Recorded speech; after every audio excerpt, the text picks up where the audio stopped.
Hey, how are you? You have reached Life Skills for a Lifetime. My name is Michael Gray. That's my Instagram and my email information at the bottom. If you need me for anything, um, materials, curriculum, advice, like whatever, I just want to give it. So hit me up. Today I want to talk about, and this is hard because usually this is in person, right? But I don't know. I just feel like I need to create the lesson in video form because I can't be physically with folks like I want or like we want. So this is about grief, loss, and sadness. Here's some of the research that I used for this.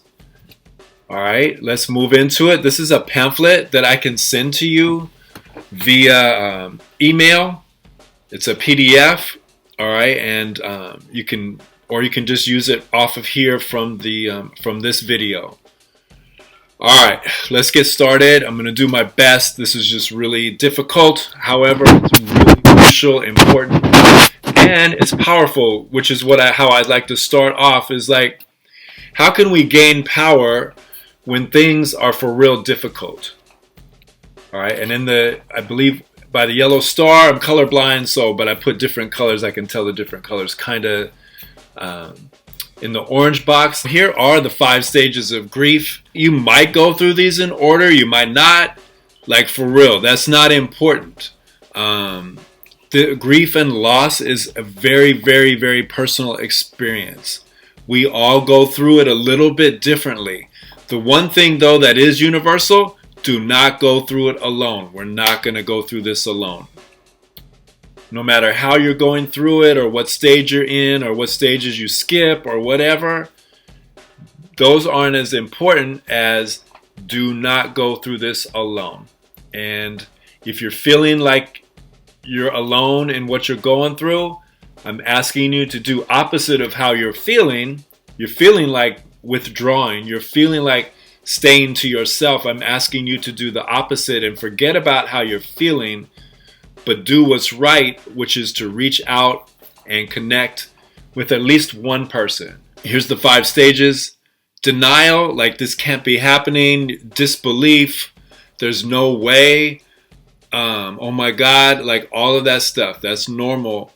Anger, these are all normal reactions. Why? And we want to blame somebody. We want to blame something. We want to find something to release this anger. So if we just put some blame on somebody or something, we can even be blaming ourselves, which is totally inaccurate, right? We might even try and blame the person who just passed away. And once again, these 5 stages of grief, and you'll see in a little bit, they don't just have to pertain to losing a family member or someone passing away. I mean, there's a bunch of other things that it can pertain to. Bargaining. How can I control something that already has happened? We love to try and be in control of everything. We do not like to lose control of stuff. And we're trying to control something that's already happened. It's really difficult to get through our brain as we go through grief. All right, but man, that's a big one. Next is depression. Like, we just settle into for real sadness.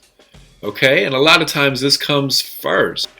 But when we let it get to the point where it's never going to get better, it's always going to be like this, that's when that's not cool. All right.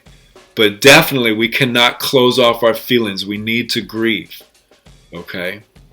And then lastly is what we're working towards, which is acceptance. I'm at peace with what happened.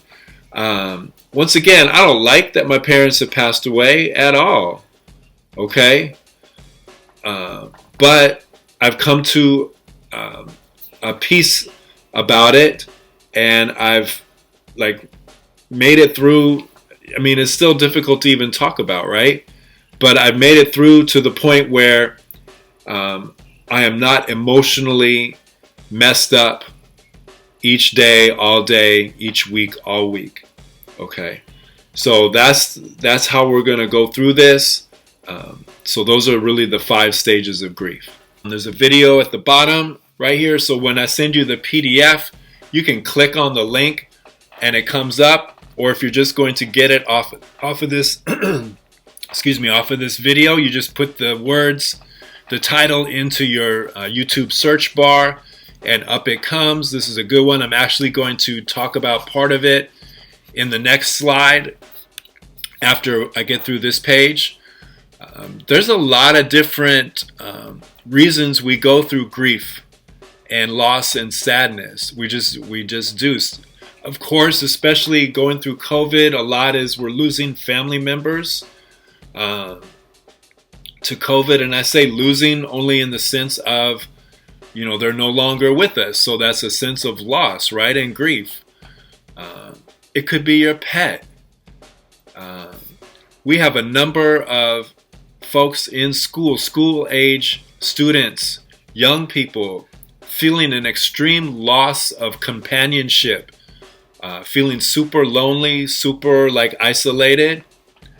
All right. It could be a breakup of a relationship. It could be you're going through a divorce. Having to move is definitely something that can put feelings of sadness or grief or loss. Maybe we're going through COVID, pandemic, health stuff. Maybe you had an expectation put on yourself about a particular grade point average, or what college you always dreamed of going to, or as if you're an adult, like the career that you'd have by whatever age that you set up. Okay, so when we put out those expectations and they don't come out as planned, we can turn that experience into grief and sadness. And while I understand that, that's why putting those types of expectations don't really work. Okay, and that's a whole other talk that I have on goal setting and how goals are not as important as your daily habits. So just because that part of your quote-unquote life dream didn't work out, your life is not smashed, your life is not messed up. All right. Loss of financial stability, that's another one. And that's a big one right now. And then loss of feeling safe because of some sort of traumatic incident. And in the orange box, I'm like, okay, here we are. We're going through it. Someone in my family died. Both my parents passed within the last couple years. And there are times when I still feel it, like for real. I feel an intense grief, an intense sadness. I miss them both, right? So how do we work through this, and how do we gain power when things are really difficult? All right, so here's the pink star, and these are 3 strategies to help, and I lifted them from over on the far right. There's There's a blue box with 2 different videos, and they go together.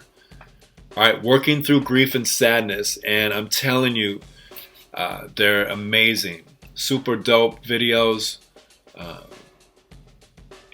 here's the 3 strategies from those videos.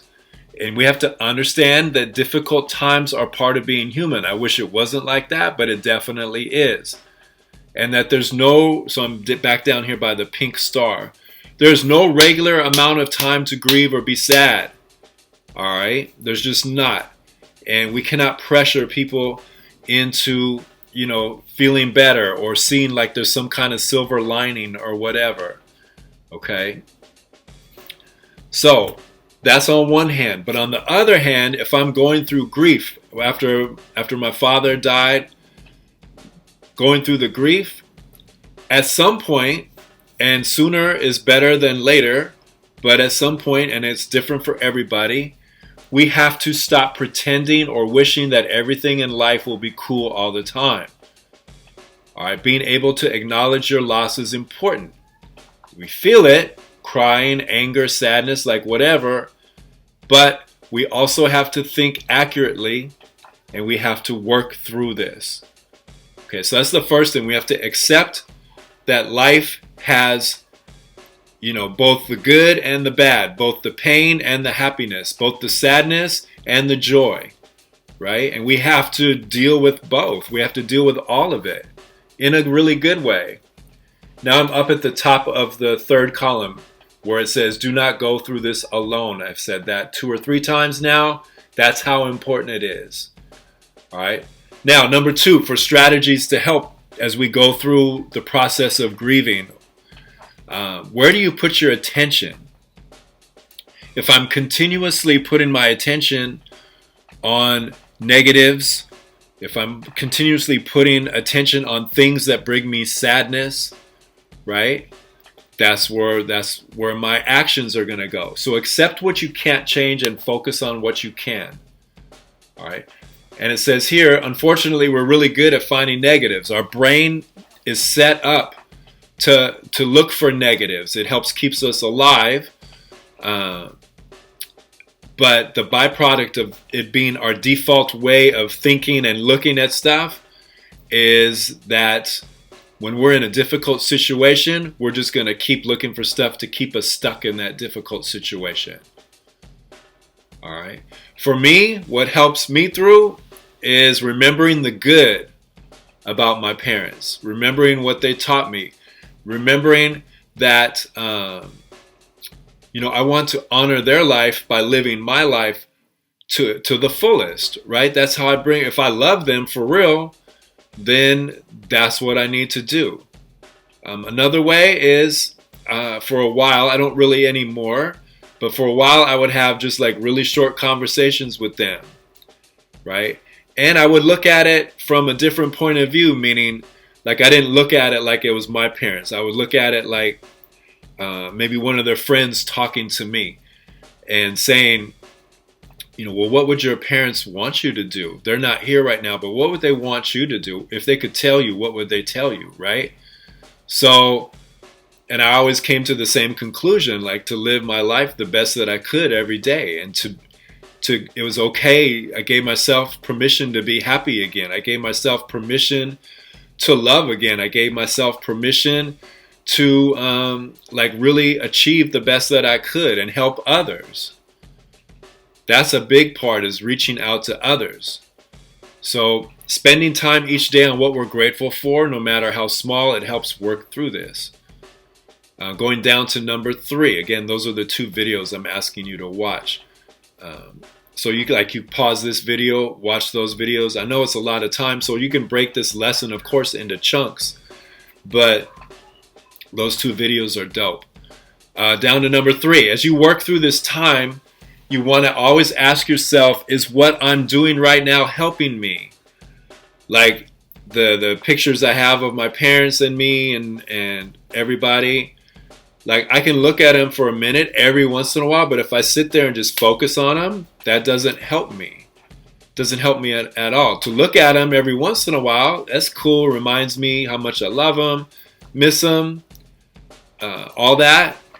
So is what I'm doing right now helping me, or is what I'm doing right now harming me? So revisiting what happened over and over again, is that helpful? Is keeping your pain to yourself helpful? Is numbing your hurt and sadness with drugs and alcohol helpful? Those are all solutions to the problem of feeling pain. There's no doubt, okay? But they're not necessarily good solutions. So no one's judging nobody on this stuff. No one's saying, well, you're whack because you're getting high because you feel sad about whatever. That's not my point. That's not what I'm saying. I'm saying that it's understandable to try and solve your problem. And the problem is I'm feeling hurt or pain or sadness, grief. Okay? But in the long run, it's not helping. So therefore, we're going to do some of the other stuff on the second page of this pamphlet that will actually help us. Okay? So let's go to this page though really quick. A lot of times when we lose somebody, we just add it on top of to like 400 other things that have gone wrong in our life. Okay? And it is another thing, but to keep focusing on all the negative, it makes us want to armor up our heart, to close off our heart. And let's look at the let's look at the different things that can happen. And we kind of touched on this in the first part of the talk, but things that can bring us pain, like anti-LGBTQ policies. I'm starting up at the top and moving clockwise. Money challenges, relationships, a place to stay, right? Family, grief, trauma, sexism, racism, all those things can cause us real pain, and they do, right? To the point where we're just like, forget it, I'm just going to close off my heart. But look at the numbered items. Number 1, we think if we close off our heart, we won't feel fear, hurt, pain, and sadness. Now go down to number 3. It's not true. When we close off our heart, number 4, pain, grief, sadness will still find us. And unfortunately, we will miss out on joy, happiness, and fun. So closing off our heart doesn't work for the reason that we want it to work. The negative stuff will still find us, and it's still going to hurt. And truth be told, as we get to the point where we keep numbing ourselves, we're going to find something to make us feel again. And that's why people turn to drugs and alcohol. That's a big part of the reasons why. All right. Self-harm. It's another reason why. Okay. So we want to learn how to deal with life's downs or whatever, like negatives or hurt, pain, grief, right? We want to learn how to deal with that in a way that we realize it, we feel it, but we don't stay there. We keep moving through it, and we actually learn how to use it. So that's this page. So learning how to, I'm over on the green star. Learning how to breathe in a way that helps you manage your emotions is dope. That's just how I talk. So I write like how I talk. 5 to 6 quick breaths. They're deep breaths, all right? And then you exhale out your mouth slowly and semi-forcefully, right? And if you do this 6 times, man, you can start getting yourself into like a more chill and being able to focus state of mind. So it's like,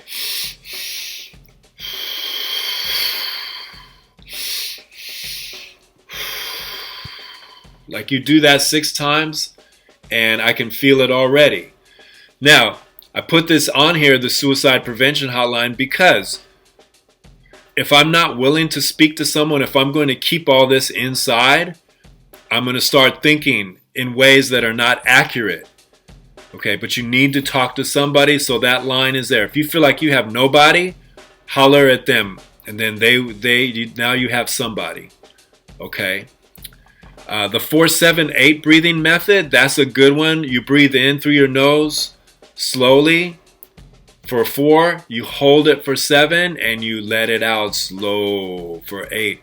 And do this before it's time to go to sleep, because a lot of times when you're going through grief and sadness and hurt, your wheels are spinning, your mind is spinning all like 4,000 directions at night, and you don't feel like going to sleep. You want to go to sleep, but you don't feel like you can, and you just keep focusing on what I don't have no more, or I lost this, or this, what if this.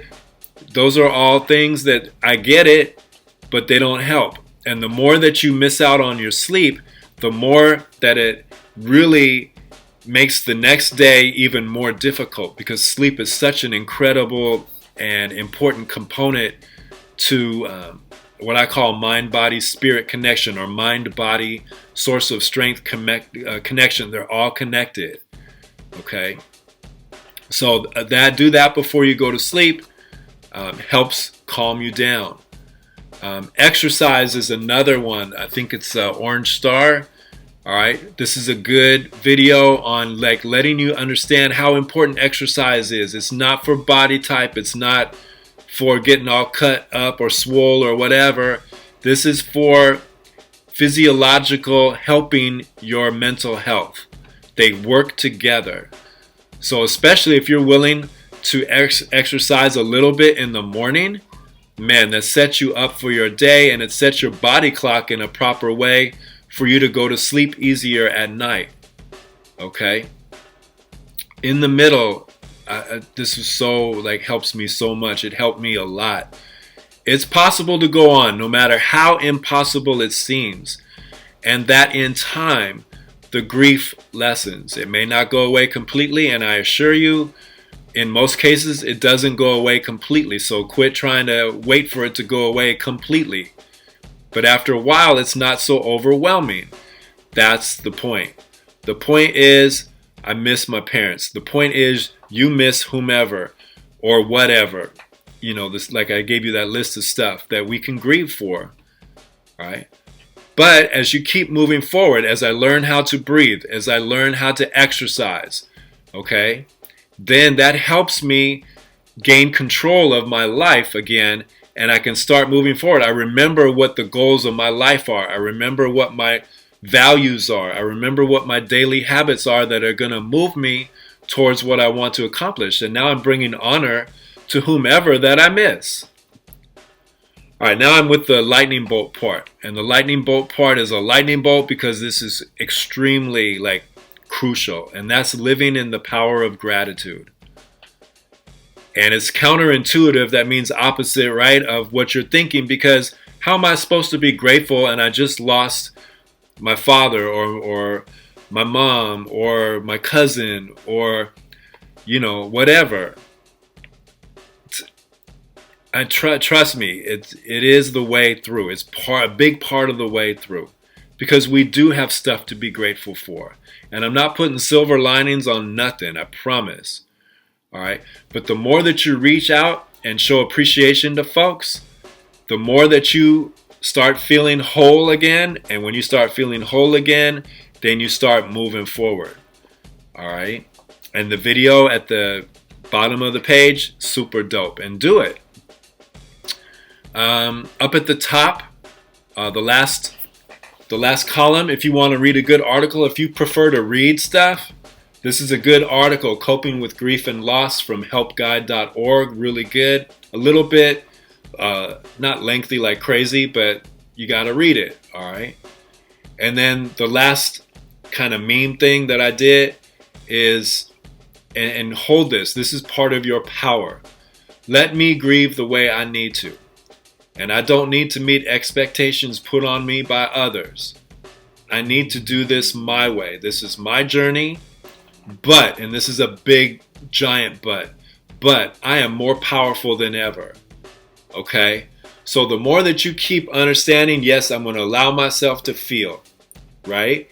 But I promise myself, I promise my ancestors, I promise my people, I'm not going to stay stuck here out of respect for your life, right? I am more powerful than ever. I can make it through, and I'm going to draw upon your strength and my strength, and now it's combined and move. Here I go. And here's one last activity. I think it's a purple star, maybe dark blue, whatever. Make a list of this. I've done this. It totally helped me out. Make a list of difficult times that you've already worked through in your life. Unfortunately, there's so many, right? And next to each difficult time, write down what you learned from it and how it made you stronger. You have made it through. You have made it through difficult times already. We just don't remember them. But take a minute and remind yourself, oh yeah, man, I remember when, boom. And I know it'll bring up a little bit of a painful memory, but that just means that you need to let go of that painful memory. Okay? That's not who you are. You are not that painful memory. You are who you are today. All right? And it's another day to get stronger, even though life situations keep trying to put you back. It's your reaction to life situations. That's what's more important. And I promise you, these are some of the things you can do. Do not go through this alone. Reach out. You are not weak. You're strong. Reaching out, asking for help, superpower. That's all of our superpower. And we just go through it. And the people that are trying to help you, they may fumble around and mess it up a little bit because they're nervous, and maybe there's some stuff they haven't dealt with right. And so they're doing their best. All right. So that's how we're going to get down. If you're watching this and you're going through a grieving process, my heart and my energy goes to you like for real. And I feel you for real. I don't know. I'm thinking of my dad. I'm thinking of my mom. You know, for a lot of folks, it's a year, like to the day or whatever, and maybe yesterday of Kobe and his daughter and the other wonderful people on that helicopter. They passed. I mean, we can go on and on and on, right? I read the paper every day, and the obituary section in the Sunday paper is 10 times longer than usual. And we're going through it. All right. But we're still here, and we're supposed to still be here. And we can make it through this, and we're going to learn from this situation that you're in and become more powerful. And that's just how it works. All right. So again, I'm with you. You have my contact information, right? This is my push. I'm asking you to try and really force your school that you go to elevate mental wellness skills equal to academics. All right, and learning how to go through a grieving process, and the breath work and the exercise and the gratitude, learning how to deal with difficult situations in life. That's part of what I mean by elevate mental wellness skills. This is a YouTube channel that we have, the Care Center, where I'm a counselor and a teacher at Poly High School with the peer counselors. We put this YouTube channel together. And if you want PDF stuff of this talk and others, there's the Google Classroom. All right, so hit me up. Love you guys for real. All right, peace.